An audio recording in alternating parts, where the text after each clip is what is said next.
In line with PEPFAR 2 goals of strengthening health systems and expanding human resources, our twinning programs are targeted towards building the organizational and human resource capacity of key care providers, of also health-related education institutions, the universities, the schools, and governmental and community-based organizations addressing HIV/AIDS.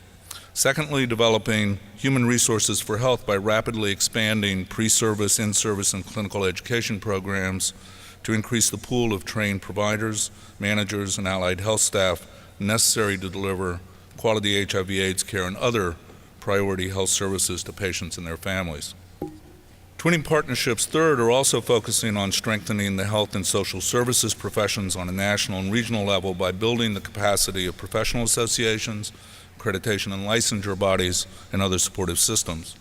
While the institutional focus may have shifted, the twinning model that's been refined over the past 2 decades remains the same, whatever the type of institution being twinned. At the heart of the methodology lies a focus on organized bilateral exchanges going in both directions. These professional exchanges allow for practical technical assistance between peers from counterpart institutions in accordance with a well-developed but flexible long-term work plan. This foundation in long-term institutional relationships and extensive peer professional exchanges incorporated with with a very organized, results-oriented framework has proven to be especially effective in strengthening institutions and developing human capacity.